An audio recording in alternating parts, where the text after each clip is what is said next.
Hello and welcome everyone. My name is Jessie Pardo. What I want to do today is share my full testimony uh, about everything from my childhood all the way to right now, which I'm 41 years old. And this has been a long time coming just because, for one, I want to make sure that sharing my testimony, I'm doing it for the right reasons. I want to make sure that it's with the right heart posture. And not bring attention to myself, or I also don't want to do this to throw people under the bus. Meaning, the reason why I say that is because, there's a lot of people that hurt me throughout my 41 years of life, especially the first 35 of those 41 years. So this is not about taking revenge and throwing them under the bus, or taking or harboring any unforgiveness or anything like that, or wishing them revenge or anything. But the purpose of this video and this me sharing testimony is, for one, to shed light on a lot of issues such as the narcissism and abuse. There needs to be a big light shed on this subject matter. That's for one. And two, I want, as in the coming weeks and months, I want to be able to share lessons from the things that I learned. Those lessons are going to be easier to understand. There's going to be a better context based on my testimony today. And so, first of all, I was diagnosed with autism at the age of 3. Now, some of you know that because one earlier iteration of this channel was called Jesse's Life in the Spectrum. There's some videos from the past that I have in my YouTube channel, in this same channel, discussing things that have to do with autism awareness. Those videos are still available if you guys want to check them out. They're still there. But I was diagnosed with autism until the age of 3. I was nonverbal until the age of 5. I had delayed life milestones. So my first girlfriend was at the age of 23. I moved out of my parents at the age of 35. Most people do these things way earlier in life, right? So, and now the thing is that at the end of the day, as I grew up, as I was going through my teen years, 20s, 30s, etc., especially my 20s.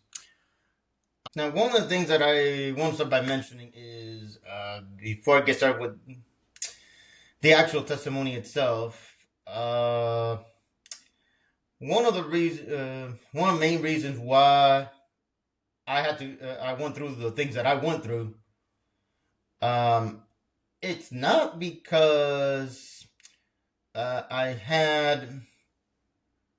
was not raised in an atheist. I was not raised in a satanic household or anything like that.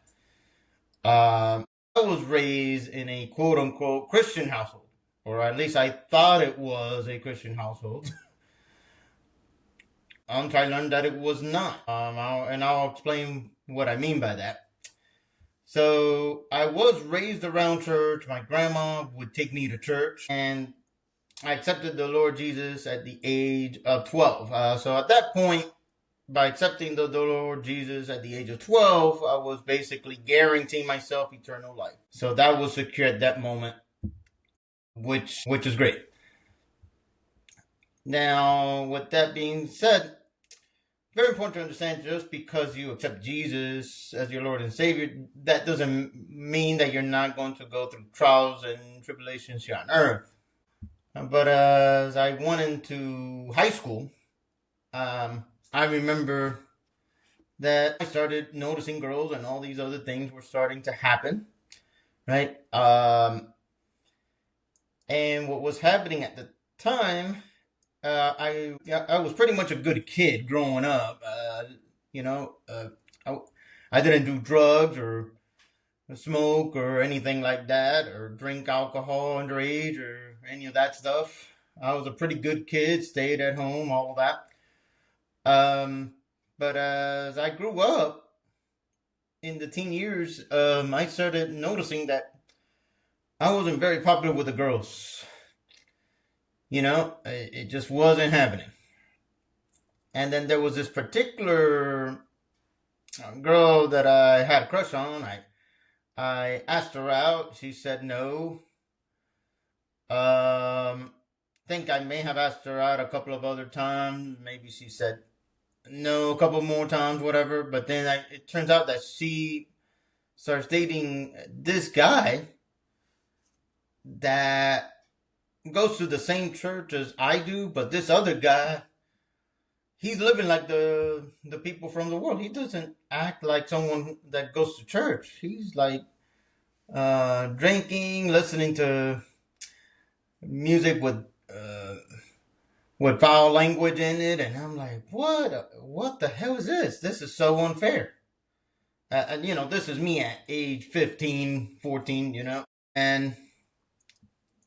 and I was like so disappointed. I was puzzled by this whole situation.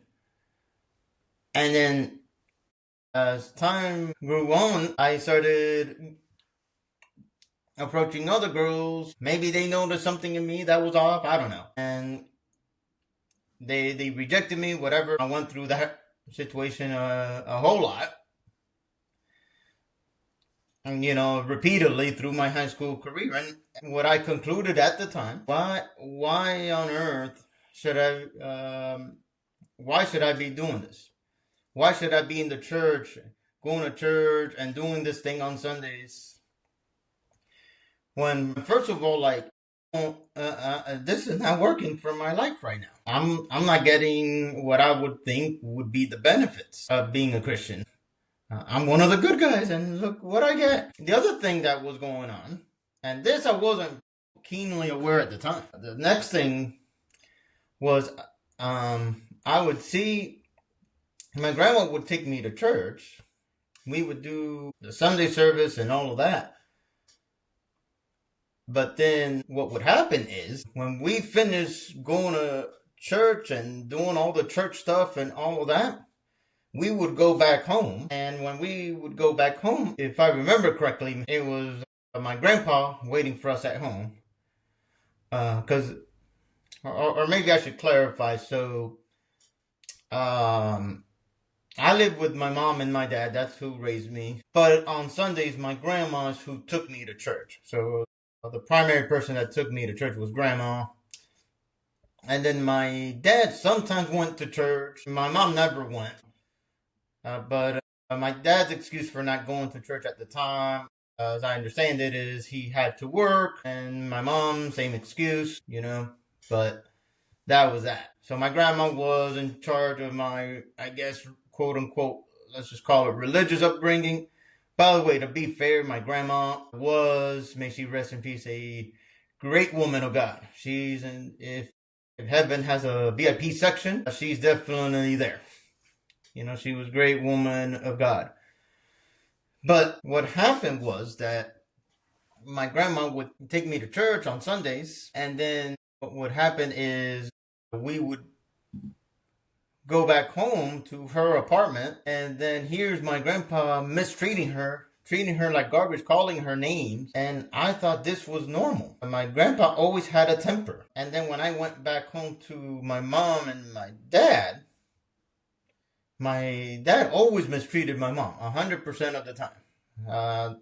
I never saw them holding hands, kissing, nothing like that. I just thought, okay, maybe this is how it is. I didn't have any other examples. I never saw my grandma and grandpa hold hands either. So growing up, seeing all these things, it's like, what's the point of being Christian? And then the other thing, so my dad sometimes wouldn't be able to go to church physically, but then he would turn on the channel called the Daystar channel. He only speaks Spanish. I guess it's like the Spanish version of the Daystar. And he would listen to all these preachers for 4 hours every Sunday, which made me think, okay, he's a man of God. He's religious. He's trying, to be a good man of God. But then he turns around and mistreats my mom. But again, this is all happening, and I'm a kid, and I think this is normal. I think this is normal behavior. I didn't think anything of it. But then somewhere deep inside me, I thought, like, this is an effing joke. Like, why am I doing this? Like, why am I gonna go on Sundays to this building and act a certain way? And back then, you have to like dress up real nice and all that. Like, why am I gonna go into this building and dress up real nice and talk a certain way and whatever, and then walk out the door? And then after I walk out the door, okay, now I'm gonna take that mask off, that pretend mask. And now, all of a sudden, I'm going to go back to the real Jessie. Like, what's the point of that? And then, and I've always been the kind of person, you know what? Like, I want to be real. I'm not going to act one way with these people and this other way with these people. I don't have the capacity for that. So, what happened is that once I turned 18, I just said, F this. I'm not going to do this church thing. I'm sorry. And even my dad said, no, but how come you don't go to church with your grandma? No, it's just, I'm taking a break from church, whatever. And then I said, you know what? I might as well live like the world and go out and sleep around and do all the things that people from the world do, because at least it's what I want. At least I'll be, at the time I thought I'll be more respected. So as I grew up in my early 20s, I think I started working at this, trying to remember. So my first job ever was at Starbucks. I was there for 3 months. Got fired because I was slow making the drinks, but no big deal. Then I started a job at Express. That went well for about 9 months. Then I worked at Office Max, and then I ended up at T-Mobile. So, and that was over the course of maybe 2 or 3 years. So at the T-Mobile job, I had a group of guys there. We were pretty close and we bonded and all that. With those T-Mobile guys, I was given the suggestion, hey, we should go to the strip club. And then I started going to the strip clubs. Of course, at the time it was great. It felt good. And in those strip clubs, women there, obviously, they're making their money and all of that. They're paid to make you feel good and all of that stuff. But, it's a place where at the time, that's one of the few places where I felt loved and seen and all that. And I went through a season where I just kept going back and kept going back. And not even for actual intercourse or anything like that, but just to be seen, just to be seen. So I started leaning into those things, and then I got plugged into a group of friends that, well, actually, shortly before that, I once again reunited with this girl that I had a crush on back in the day. And we had a few words, and then one thing led to another, and then I started hanging out with the family of a new husband, of a guy that she married. And then we started hanging out. That went on for my 20s and early 30s.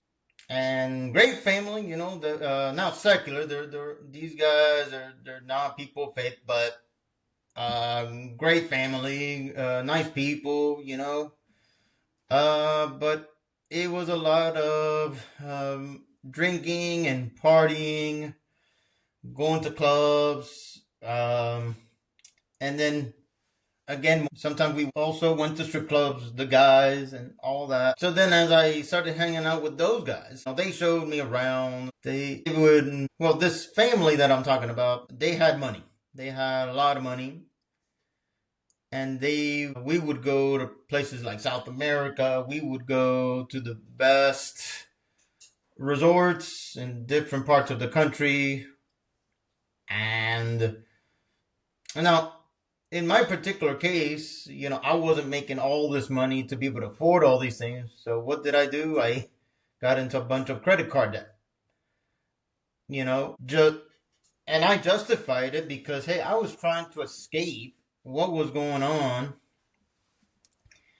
in my home. I didn't know it at the time, but that's what I was trying to do, And then, by the way, while I was in with these other people, I wasn't completely honest with them about autism or anything like that. I wanted to blend in. I suppressed everything that I was going through, and I just drank, went to strip clubs, messed around, just to suppress all my feelings, all my emotions. And then all of that went on basically up until 2020. So, of course, as we all know, March of 2020, the entire world went on a standstill. But here's what happened. So shortly before that, I should say, let me make sure that I tell the story right. So for the longest time, as I said earlier, I asked God for a girlfriend. Give me a girlfriend. Give me a girlfriend. Give me a girlfriend. Wouldn't happen. At age 23, I started dating somebody, and then I dated some other people throughout. But then there was a long spell, no girlfriend. And then,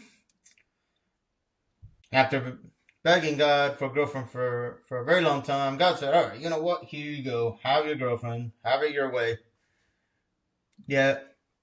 Yeah, in Romans 1, it even says in the Bible, God will turn you over to your desires. Sometimes you just ask so much that he just says, all right, have it your way,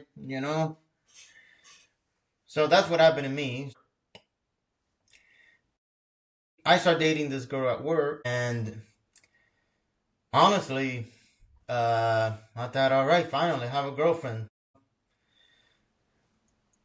The girl likes me. We start sleeping together. We start traveling together. We start having good times, going to fancy restaurants, doing all the stuff. But then, after a few months, things got pretty old. When I wanted to settle down a little bit, hey, let's not go out too much. Let's stay at home. Let's do this. Let's do that. Let's settle down. Let's calm down. No. Things are not like they were before, and yada yada yada.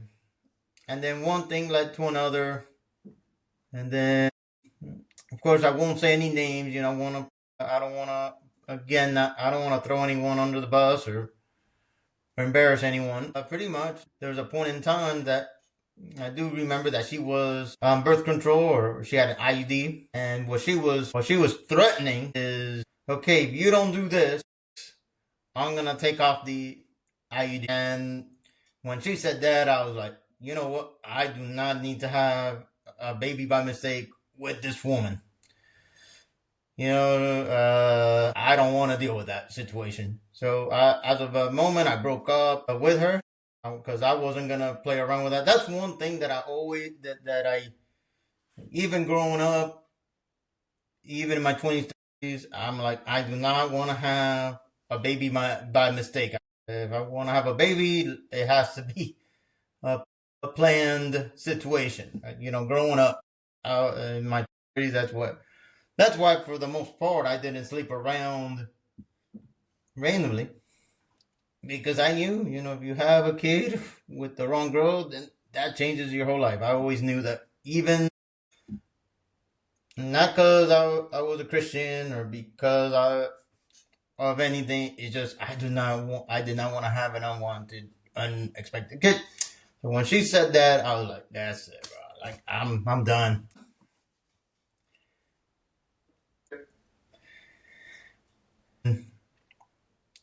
I have been single ever since, but this was like 2019 roughly. So then 2020, around January, I ran into a church called Boo Church. And yeah, so in 2020, I ran into a church called Boo Church. And what happened is that at Boo Church, the reason why I ran into this church was because I knew a girl that went there, and I just wanted to show up and kind of have an excuse to go to see her. So I went to the church, sat through the service, and then I wanted to pretend to run into her outside, but I guess I never ran into her. But God used the opportunity to kind of pull me back into His Word and everything. But this new church, Vue Church, it seemed like a cool church. People would dress normal with jeans and a shirt. Some people would go in shorts, and they would just. It was a very casual environment. People were very friendly. I almost thought it was fake. In fact, at first I did think it was fake. So I went to the church, and when I went to this church for the first time, I just thought to myself, all right, cool church. And then at the end of their service, they have this phrase they always say, just keep coming back. So I said, all right, simple enough, just keep coming back.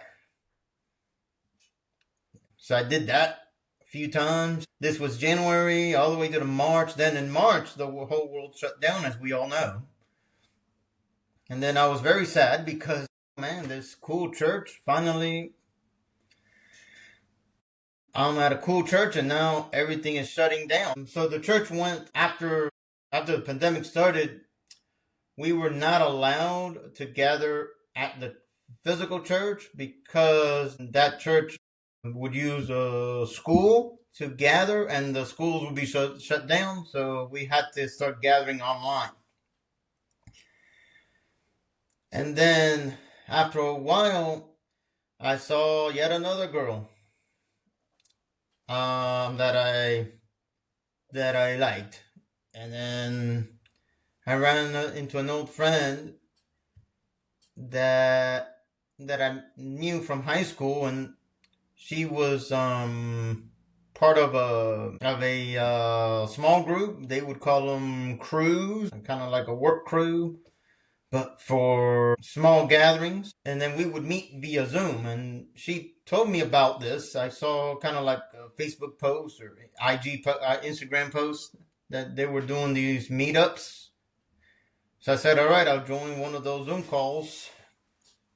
And then we met like every Tuesday for the next, 10, 12 weeks during the pandemic. But here's what also started happening: the pandemic.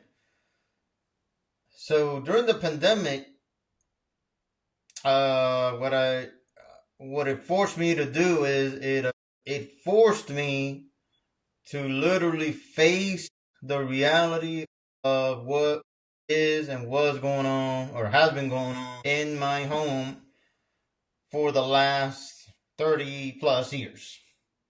There's no more escaping. There's no more running away. There's no more hiding. I had to face reality. That's what happened. So for context, in the house that I used to live until I was 35, basically there was 2 rooms. You have my mom and my dad in one room, and then I would be in the other room. And you have the living room, and which is right next to the dining room, which is right next to the kitchen. So it wasn't a very large space, so to speak, but I was thankful that at least, considering my circumstances, I had my own room. But here's the thing, that room became basically my prison. not because I was physically forced to be in that room, but emotionally I was forced to be in that room because of all the arguing that went on, all of that. Before the pandemic, the way my life looked was okay. I would go wake up at maybe 9, 10 in the morning. I would wake up. My mom would make me breakfast. I would go to work at 12. I would come back at 8:30 in the evening. By then, my dad pretty much was already kind of like asleep or almost asleep. My mom would prepare me the food for dinner. It was ready. I would go to my room to eat my food. I didn't even want to be in the dining area eating. I always just went straight to my room. And then after that, I would stay up watching Netflix or watching whatever was on TV, and then just go to sleep and then repeat the process every day. And that was reality, like probably for 15, 20 years. That was the routine. But when the pandemic started, it changed everybody's routine. All of us. All the routines changed at the time. So what happened then? Okay. Now I gotta be at home all day, every day, because there's nowhere to go. There's no school, there's no church, there's no work, there's nowhere to go. The only thing there is to watch TV all day long. That's all there is to do. My job was in the hospitality industry, so I was sent home. We were out of work. So now I really have to deal with listening to my parents bicker all day long. There's no escaping in that. It's one thing to get out of your room, go to work, come back, then go to sleep. But it's another thing to literally be stuck in the house all day long. But as that was happening, here I am listening to sermons, listening to the Word of God. Again, this is a new introduction of, getting re-educated, refreshed with the Word. And I'm slowly getting back into the rhythm. But at the same time, as I was listening to Word, here I am facing all this trauma head on, like now, because that's what happens when you start a real relationship with Jesus.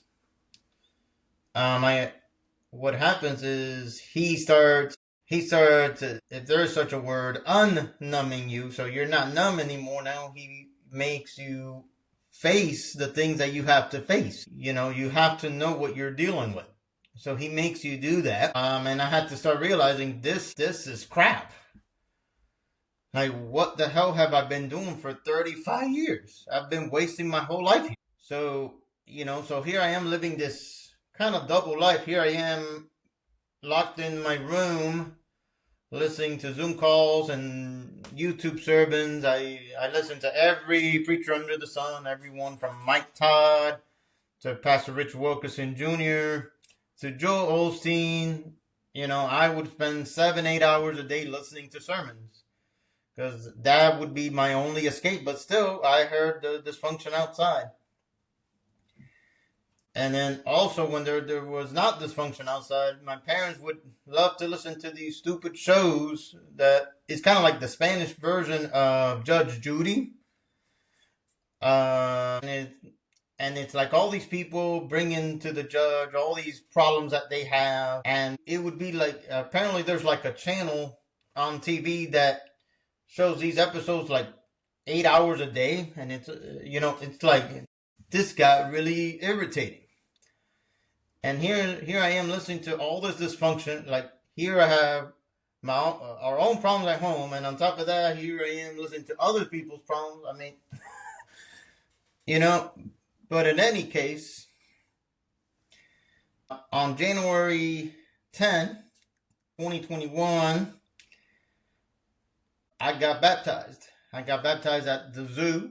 at the zoo called Jungle Island. Now, the reason why that came about is because for the first time since the pandemic happened, apparently the church was able to contract with the local zoo. And they have like a ballroom inside of the zoo where they do events and weddings. So we use it for church gathering.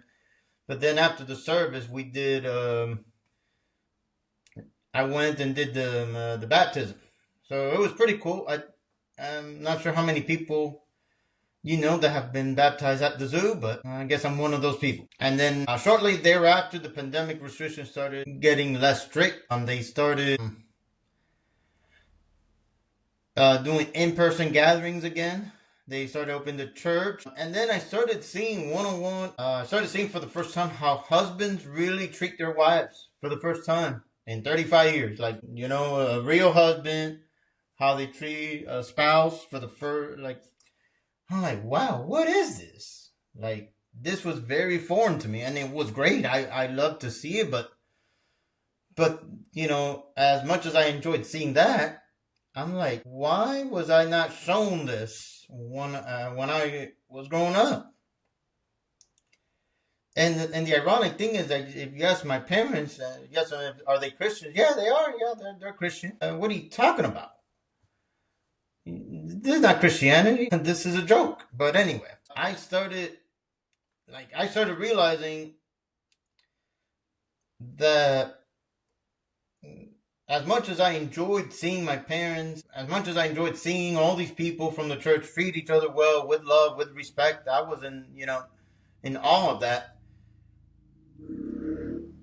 I saw that and it gave me comfort, but at the same time, here I am thinking to myself, well, how did I not know about this before? Like, I felt the deception, the lie. Like, Dad, why did you treat my mom all these years like this? And call yourself a husband? And worse yet, a Christian husband. Call yourself an atheist. Call yourself a Satanist. I don't care what. And say you don't believe in God. At least you're telling the truth. But, like, why are you saying to people that you're a Christian? You're not a Christian. But that's part of the deception, So I started realizing all of that. So then around later that year in 2021, that's when I started feeling convicted by God to leave my house, to leave the toxic environment that I was living in. Now, this happened in 2021, and the way that it happened is so miraculous. So, to give y'all context, in Miami, it's my understanding maybe the number one or number two most difficult market in real estate in the entire country of the United States. So to find an apartment that's affordable in Miami, it's almost impossible, and especially if you're used to living with your parents and all of that. Yeah, so the reality was at the time, I felt the Holy Spirit say to me, you need to get out of there. You gotta go. And I said, Lord, okay, I'm gonna go. I'm gonna do it. I'm gonna do it. I'm gonna obey. But I said to myself, how's God gonna make that happen? Here I am making $14 an hour or $15 an hour. Miami apartments are at least $2,500, $2,600 a month. But it so happened that I decided, all right, I'm just going to start looking and see what happens. This was right around maybe July 17th or so of 2021. I started looking everywhere. I started looking even in Craigslist and Backpage and all these other weird places. Even in sketchy places, because I was preferring at the time, I'd rather be anywhere except in the dysfunction that I was living in. So I said to myself, all right, I'm going to look wherever I can. And then one miraculous Saturday morning, I see this post in, I think it was apartments.com. An apartment in South Beach for $850 a month. And I'm like, okay, that's got to be a joke. That must be fake. But it's apartments.com. Usually things on apartments.com are verified. At least at the time, they had a really good reputation. But in any event, what I decided to do that Saturday morning is I literally woke up that morning and saw this. This is the first thing I saw when I woke up. And I literally drove to the place. Showed up at 8 in the morning when they first opened the place down in Miami Beach. And I'm like, I asked them, yo, I know I'm maybe wasting y'all's time, but do y'all have an apartment here for $850 a month here in South Beach? Oh, yeah, we do. We have one. And it's a little room that's 150 square feet. It doesn't have a kitchen, but it's got a little counter here. You can put your microwave, and it got AC. It's got a bathroom. It's on the second floor of the building. It's this little thing that we have. Hey, I wanna check it out. So I go, I check it out. Despite a bankruptcy that actually, by the way, I filed bankruptcy in 2019. Here I am in this situation. Despite the bankruptcy, I get approved. And despite my income, I got approved. By the grace of God, I'm able to afford an apartment for $850 a month. And when that happened, I was like, wow, God really showed up. And by the way, this all happened in the course of 3 days. God replied to me in 3 days. So July 16, I applied for the apartment. July 19, I went and toured the place. They ran my application. And then I think it was like maybe 3 or 4 hours later, they give me the call, hey, you've been approved. I couldn't believe it. For one, obviously, all the obstacles, the bankruptcy, the income, all of that wasn't great at the time. But the second thing is, like, for the first time I saw God do something for me when clearly at the time I thought, you know what, I don't deserve this. I've mismanaged so many things in my life, and here I am getting an apartment. And I said to myself, all right, I'm going to do this. I'm going to move out. I'm going to do my own thing. I don't know how to cook. I don't know how to do anything. I don't know how to do laundry. I don't know how to run a house. But you know what? I don't care about any of that. I'm going to get out of here. I need to go. And then, not only that, so now the next part was actually completing the move out. So how am I going to move out of my house if my parents are always there? By the way, at the time, my parents were retired already. So I wasn't going to be able to move out without them knowing. Now, the reason why moving without them knowing was important is because now that I knew that he was a narcissist, he was going to do whatever it took to stop me from moving. Say something, make me feel bad, make me feel guilty, whatever. So I said to myself, okay, I got to plan some kind of an escape. But then it turns out the Holy Spirit helped me in that too. One other thing I'm going to talk about maybe as a side note. So one other thing that was part of the deception that we had going on is we would go on vacation every year. We would go and we went to some pretty cool places. Like like Aruba, Naples, Colombia. We would go to, pretty nice places. But the situation was that all we ever did in these vacations is gossip about other people, and they would like argue with themselves, and it's like it wasn't a healthy family vacation. It just wasn't, guys. I mean, but in any case, so they would do this. We would do this once a year. Every year we go somewhere. Turns out we do it every summer, and then this summer was going to be first weekend in August. August 6th through the 8th, 9th, roughly.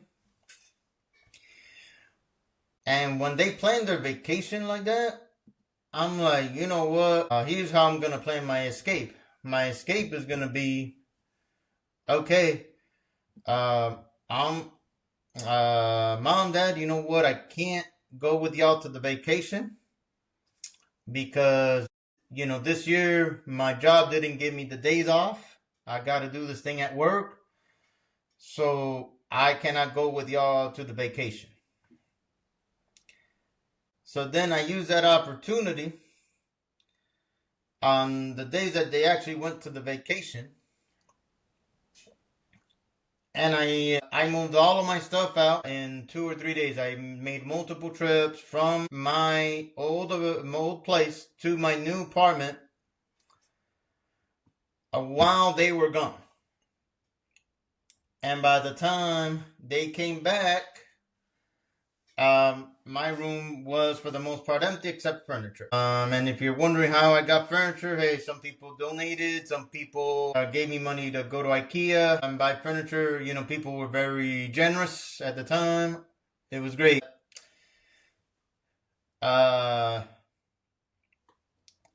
But in any case, I had to get out of the house quickly and safely. So, by the way, one thing I want to clarify also. So, when I moved down, by the way, I want to make this clear. When I moved out of the house, I would not talk to my dad. I cut him off roughly in 2021, 22. We stopped having conversation. But then I kept talking to my mom. Now that I was in the new place, God led me to actually start focusing on my mental health. Now that I was in a more quiet space in my own place, now let me start healing, is what God said. So turns out that I quit my job in hospitality and I started working for a hospital. Now in the hospital, one of the benefits that I had there as an employee is free healthcare, free insurance, free healthcare. So my primary care that I was able to get there, they diagnosed me with depression and anxiety. They gave me some medications. They gave me Lexapro. They gave me Wellbutrin because the Lexapro was feeling like numb. So then they gave me Wellbutrin to kind of make me feel a little bit, I guess, happier, less numb, whatever. But in any case, shortly thereafter, I realized the Lord does not want me to be on medications my whole life. So maybe about a year or so after I started the medication, I prayed to God, and God told me to get off the medication. Now, by the way, very important, I want to say that's what He told me to do. Always consult with your own doctor before doing something like that, because that's your health. You don't want to do something to your body that's going to harm you. People have come off medications and they haven't done it, they haven't done it correctly, and it's had consequences, severe consequences. So always talk to your doctor before doing that. But in my case, God had an intervention and He led me to get out of the medications, and it actually worked out for me, But then as I came off the medication, the old depressive feelings came back. Now I'm gonna share how I dealt with that, but um, the next thing was that God led me to a big leap of faith. He led me to move to Charlotte, North Carolina. I moved from Miami, Florida. That's where I was before. That's where I was with my whole life. And I moved to Charlotte, North Carolina. The way that happens, a friend told me about Charlotte. I was complaining about the fact that in Miami I was living in this tiny little apartment, which I was very blessed to have, but I didn't want to live in a tiny apartment the rest of my life. And so I thought to myself, I need a new place. I need a new place. I need to be in a better environment. I need a new apartment. I need something bigger. So my friend told me about Charlotte, and I said, all right, okay, well, I guess I'll think about it. So I flew in for the day. I did an apartment tour, and after I did the apartment tour, I asked the person, well, you know what? This was May of 2023 at the time. I asked them, hey, you know what? My lease expires in July. Is there any way y'all can hold the apartment for a couple of months? Because I can't. I love the place, but I don't know if I can move right now. I got 2 months left of my lease, and they said, yes, we'll hold it for you. I signed the lease, and over the course of the next 2 months, I moved my stuff back and forth using my car. So I didn't do it with a moving truck, a big old moving truck. I just used a regular car. Drove back and forth between Miami and Charlotte maybe 3 or 4 times. And the only thing I left behind again was the big stuff. I bought new stuff in Charlotte at IKEA, and I took a major risk at the time, leaving everything that I knew, friends, family, all of it. I left it all behind. When I first arrived to Charlotte, things were a lot harder than I thought they would be. But in my heart, I knew that it was the right decision, right? So I had a desire to find new friends here in Charlotte. Now, for the first maybe, 6 months, a year, I still spoke to my family at the time. As I started growing more with the Lord and everything, and also started educating myself about the subject matter of narcissism, and started doing therapy as well. The Lord started showing me that not only was my dad responsible for being a narcissist and for causing all the damage that he caused, but my mom was an enabler. And at first, there was a period of time that I started thinking, you know what? Okay, my dad's a narcissist, but you know what? Let me be a good son and let me save my mom out of this. I even asked my mom a few times, hey, Mom, y'all need to go to therapy. Y'all need counseling. Y'all need marital counseling. Y'all need to separate for a couple of weeks. I even told my mom, hey, Mom, if you don't want to be with my dad no more, then how about you and I move out and get an apartment? And we start brand new. Oh no, but I can't leave. I don't have anything. Bro, I told Mom, yo, the church will help you. We'll get you out of here. No, but I don't know. It was excuse after excuse. I even told her, okay, you don't want to leave permanently. Okay, that's fine. How about go hang out with your sister for a few days and get a break? No, I can't leave your father alone. He can't be by himself. So what are you supposed to do? Just suffer indefinitely for the rest of your life and be mistreated? But at first I thought, okay, it's her choice. But then I started thinking to myself, and I started getting reminded of times in my childhood, through therapy, through I did different kinds of therapy. And the therapist reminded me of times when I would talk to my mom and ask them, oh, why did my dad scream at me like that? And my mom, what she did is she minimized what my dad was doing. Like, oh, no, it's just not a big deal. Don't listen to him. He's just, that's how he is, whatever. Instead of saying something like, you know what he did was wrong. I'm going to go talk to him right now, and he has to apologize. This is not right, what he did to you, what he said to you. This is not correct. And then I told my therapist as well, there was times that my mom told me, oh, why don't you talk to your father about his temper and this and that.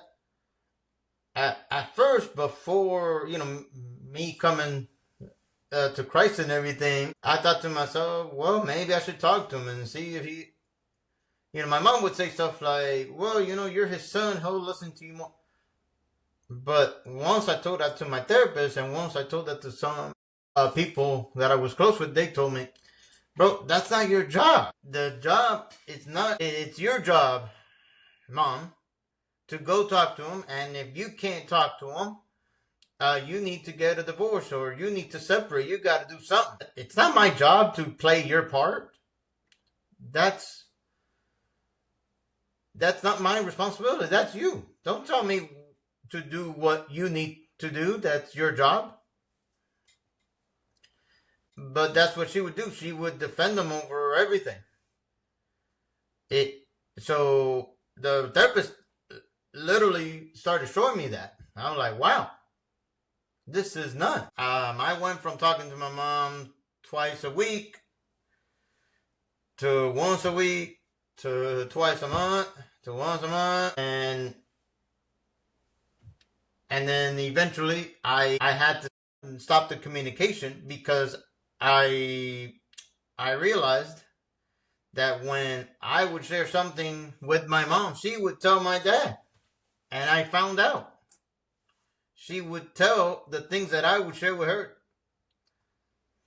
She would tell him. So I just couldn't have that anymore. Now I don't trust you.